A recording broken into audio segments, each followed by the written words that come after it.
Hello guys, നമ്മുടെ ഈ Guruvayur vlogger എന്ന യൂട്യൂബ് ചാനലിലേക്ക് എല്ലാവർക്കും സ്വാഗതം. അപ്പം നമ്മൾ ഈ വീഡിയോയിൽ വെജ് ബിരിയാണിയാണ് നമ്മൾ ഉണ്ടാക്കാൻ പോകുന്നത്. അപ്പം നമ്മൾ ആദ്യമായിട്ടാണ് ഫുഡൊക്കെ ഈ യൂട്യൂബ് ചാനലിൽ ഉണ്ടാക്കുന്നത്. അത് നമുക്ക് എങ്ങനെ ഉണ്ടെന്ന് നോക്കാം. അപ്പോൾ അധികം ചേരുവകളില്ലാതെ തന്നെ നല്ല സൂപ്പറായിട്ട് അടിപൊളിയായിട്ട് എങ്ങനെ ഉണ്ടെന്ന് നോക്കാം. അധികം ഒട്ടിപ്പിടിക്കുന്നുണ്ടൊന്നുമില്ല, നല്ല സൂപ്പറായിട്ടുണ്ട്. ചില ബിരിയാണിയൊക്കെ ഉണ്ടാക്കുമ്പോൾ തന്നെ ഒട്ടിപ്പിടിക്കുന്നത് കാണാറുണ്ട്. അപ്പം നമുക്ക് ക്യാരറ്റ് അരിഞ്ഞെടുക്കാം. ക്യാരറ്റും ബീൻസും നമുക്ക് അരിഞ്ഞുണ്ടാക്കാം. ചെറിയ ചെറിയ കഷ്ണങ്ങളായിട്ട് അരിഞ്ഞുണ്ടാക്കുന്നത്. നമ്മൾക്ക് ഉപ്പേരിക്കൊക്കെ വേണ്ടിയിട്ട് നമ്മൾ അരിയാറില്ല, അതുപോലെ തന്നെയാണ് നമ്മൾ അരിയുന്നത്. വേറെ വ്യത്യാസമൊന്നുമില്ല. അപ്പം നമ്മൾ ചെറുതായിട്ട് അരിയാം. അപ്പോൾ നമ്മൾക്ക് വെള്ളത്തിലിട്ടുണ്ടെങ്കിൽ രണ്ടെണ്ണം ഒന്ന് കഴുകിയെടുക്കാൻ വേണ്ടിയിട്ട് നമ്മൾ വെള്ളത്തിലൊന്ന് കുറച്ച് നേരം ഇരുന്നോട്ടെന്ന് വെച്ചിട്ടാണ്. അപ്പോഴേക്കും നമുക്ക് ഒരു പാത്രം എടുത്ത് ചൂടാക്കി വെളിച്ചെണ്ണ വെച്ച് നമുക്ക് അതിൽ വെളിച്ചെണ്ണ വെച്ച് ചൂടാക്കിയിട്ട് നമുക്ക് ഈ സബോള ഇടാൻ വേണ്ടിയിട്ടാണ്. നമ്മൾ സബോള ഒന്ന് മുരിച്ചെടുക്കാൻ വേണ്ടിയിട്ടാണ്. എന്തിനാന്ന് വെച്ച് കഴിഞ്ഞാൽ ബിരിയാണിയൊക്കെ ഉണ്ടാക്കി കഴിഞ്ഞാൽ നമ്മൾ മുകളിൽ പുതിനയില, മല്ലിയില, സബോള അങ്ങനെ മുരിച്ചതൊക്കെ ഇടാറുണ്ടല്ലോ. അതുപോലെ തന്നെ കപ്പലണ്ടി, അണ്ടിപ്പരിപ്പൊക്കെ നമ്മൾക്ക് അത് ആക്കാണല്ലോ. അത് നമ്മൾ ആദ്യം സെറ്റാക്കി വെക്കാനാണ്ട. ആദ്യം അത് സെറ്റാക്കി വെക്കാനാണ്. അതിന് സബോള നീളത്തിലരിയുന്നുണ്ട. നമ്മൾക്കൊന്ന് മുരിച്ചെടുക്കണം. ഇതുപോലെയാണ് ആക്കേണ്ടത്. നല്ലോണം ബ്രൗൺ കളറിൽ വരണം, മുരിച്ചെടുക്കണം. എന്നിട്ട് നമ്മൾ അരിച്ചെടുത്തിട്ട് വേറെ പാത്രത്തിലിട്ടുണ്ട്. നമ്മൾക്ക് അണ്ടിപ്പരിപ്പ്, മുന്തിരി നമ്മൾ ഇടുന്നുണ്ട്.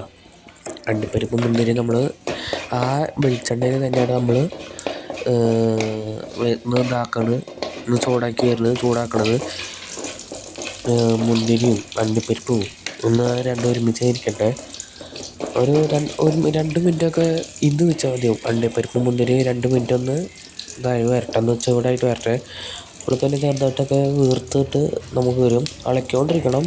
അതും ചെറിയ തീയിൽ തന്നെ വരണം, അല്ലെങ്കിൽ പിന്നെ പണി പോകും, കരിയും. അതന്നെ ഉള്ളൂ. പിന്നെ നമുക്കൊന്ന് നെയ്യ് ചൂടാക്കേണ്ടി വരും കേട്ടോ. നമുക്ക് നെയ്യ് പാക്കറ്റ് പൊളിച്ചിട്ടാണ് ഉണ്ടാക്കുന്നത്. അപ്പോൾ പറഞ്ഞില്ല, കുപ്പിയിലുണ്ടാവും. കുപ്പിയിൽ അങ്ങനെ ആക്കിയിട്ടാക്കാം. നമുക്ക് പാക്കറ്റാണ് വരുന്നത്. അപ്പോൾ പൊളിച്ചിട്ടൊന്ന് ചൂടായിട്ട് ഒന്ന് ഇതാവട്ടെ ഒന്ന്. എന്നിട്ട് അതിൽ നമുക്ക് കറുവപ്പട്ട, ഗ്രാമ്പു, ഏലക്കായ, പെരുംജീരകം അതൊന്നൊക്കെ നമുക്ക് ഇതിലൊന്ന് ഇതാക്കിയെടുക്കണം. എന്നിട്ട് ബിരിയാണി ഉണ്ടാക്കാൻ വേണ്ടിയിട്ട് ഒരു മസാല കേട്ടോ. നമുക്ക് കറുവപ്പട്ട, ഗ്രാമ്പു, ഏലക്കായ, പട്ട, അതൊക്കെ പെരുംജീരകം അതൊക്കെ വേണ്ടിയിട്ട് നമുക്കൊന്ന് ബിരിയാണിയുടെ ഒരു സെറ്റുണ്ട്. അപ്പോൾ നമുക്ക് ഇതിടാൻ വേണ്ടിയിട്ട് ഇതിനിടയിൽ നമ്മൾ സബോള കിട്ടുന്നുണ്ട്. ചെറിയൊരു സബോള, അത് വേറെ ഒരു സബോളയുടെ പകുതിയോളം ഉണ്ടാവും. ചെറിയ സബോള ഉണ്ടാവും. ആണ് നമ്മളത് ഇട്ടിട്ട് നമ്മളൊന്ന് ദൂരമായിട്ട് ഒരു മൂപ്പിച്ച് ചേർത്ത് ദൂരമാക്കാനാണ്. എന്നിട്ട് അതിനിടയിൽ തന്നെ നമ്മൾ ചൂടുവെള്ളം ഉണ്ടാക്കുന്നത്. എന്ന് വെച്ചാൽ ബിരിയാണി ഉണ്ടാക്കണം മുന്നേ ചൂടുവെള്ളം ഒഴിക്കാനാണ്. ഇത് ക്യാരറ്റും ബീൻസും നമ്മൾ പകുതിയോളം വേകാൻ വേണ്ടിയിട്ടാണ് നമ്മളിത് നോക്കുന്നത്. എന്നാൽ അതിൻ്റെ ഉള്ളിലാണ് നമ്മൾ ബിരിയാണി വരുന്നത്. അപ്പോൾ ക്യാരറ്റും ബീൻസും പകുതിയോളം വേവണം. എന്നിട്ട് പിന്നെ ബിരിയാണിക്ക് പിന്നെ ബാക്കി പകുതി വേവുള്ളൂ. അതിന് വേണ്ടിയിട്ടാണ് നമ്മൾ ഇപ്പോൾ എല്ലാ ക്യാരറ്റും ബീൻസും തുടച്ചെടുത്തിട്ടുണ്ട്. അപ്പോൾ ചൂടുവെള്ളം ഒന്ന് തിളച്ച് വന്നിട്ടുണ്ടെങ്കിൽ നമുക്കൊന്ന് ഓഫ് ചെയ്യാം. പച്ചവെള്ളത്തിൽ ഉണ്ടാക്കണമെങ്കിൽ പച്ചവെള്ളത്തിൽ ഉണ്ടാക്കാം. ചൂടുവെള്ളത്തിലാണ് ഏറ്റവും സുഖം അതാ. അപ്പോൾ നമുക്ക് മൂടി വെച്ചിട്ട് ഒരു ഇടയ്ക്കൊന്ന് ഇളക്കിയിട്ടുണ്ട്. നമുക്ക് തുറന്ന് അതിൽ ബിരിയാണി അരി ഇട്ടിട്ടുണ്ട്. എന്നിട്ട് മൊത്തം ഇട്ട് നമുക്ക് എന്നിട്ട് അതിൽ ചൂടുവെള്ളം ഒഴിച്ച് ആവശ്യത്തിനുള്ള ഉപ്പിടാം. ഞാനിപ്പോൾ അരി അരക്കിലാണ് കേട്ടോ. ഞങ്ങൾ വീട്ടുകാർ മാത്രം കഴിക്കാൻ വേണ്ടിയിട്ട് ഉണ്ടാക്കിയതാണ്. അപ്പോൾ നമുക്ക് നോക്കാം. നമ്മൾക്ക് നന്നായി ഇളക്കണുണ്ട്. 2 മിനിറ്റോളം ഇളക്കണം. ഇളക്കിക്കൊണ്ടിരിക്കണം. എന്നിട്ട് അതിൻ്റെ മേലെ നമ്മൾ ചൂടുവെള്ളം ഒഴിക്കുകയാണ് ചെയ്യുന്നത്. പച്ചവെള്ളം നമ്മൾ ഇത്ര നേരം ചൂടാക്കിയതൊക്കെ തണുക്കുമല്ലോ എന്ന് വിചാരിച്ചിട്ടാണ് തിളച്ച ചൂടുവെള്ളം അതിലേക്ക് ഒഴിക്കുന്നുണ്ടോ. പിന്നെ കൈ പൊള്ളാതൊന്നും സൂക്ഷിച്ചാണ് ഒഴിക്കുക. ചിലപ്പോൾ കൈ പൊള്ളിയെങ്കിൽ പ്രശ്നമാവുമല്ലോ, അതാണ്. അപ്പോൾ നമ്മൾ ചൂടുവെള്ളം ഒഴിച്ചിട്ടുണ്ട്. നമുക്ക് പിന്നെ ഇതിന് പിന്നാലെ ഉപ്പൊന്നും ഉണ്ടാവും, കല്ലുപ്പാണ് ഇട്ടിട്ടുണ്ട് നമ്മൾ. എന്ന് വെച്ചാൽ പൊടിയപ്പം അതിലും കുഴപ്പമില്ല. നമുക്കൊന്ന് ആവശ്യത്തിനുള്ള ഉപ്പിടാം. അപ്പോൾ പിന്നെ കല്ലുപ്പൊന്നും ഇടാം, നമുക്ക് ആവശ്യത്തിന് ഇട്ടാൽ മതി. ഞാൻ പറഞ്ഞില്ല, അരക്കിലോ ബിരിയാണി അരിയാണ് എടുത്തത്. അപ്പോൾ അതിനുള്ള ഉപ്പ് നമ്മൾ കുറച്ചിട്ട് നിങ്ങൾക്ക് എത്ര വേണം അത്ര ഇടാം. എന്നിട്ട് കൂടാനും പാടില്ല, അതാണ് കുറയാനും പാടില്ല. നമുക്കൊന്ന് ഇളക്കൊന്ന് കല്ലുപ്പിട്ടാറ് നമുക്കൊന്ന് ഇതാക്കണം. പിന്നെ നമ്മൾ ചെയ്യണത് പകുതി നാരങ്ങയുടെ നീര് നമ്മളിതിൽ ഒഴിക്കുന്നുണ്ട്. ഇതെന്തിനാണെന്ന് വെച്ച് കഴിഞ്ഞാൽ ഒട്ടിപ്പിടിക്കാതിരിക്കാൻ വേണ്ടിയിട്ടുണ്ട്.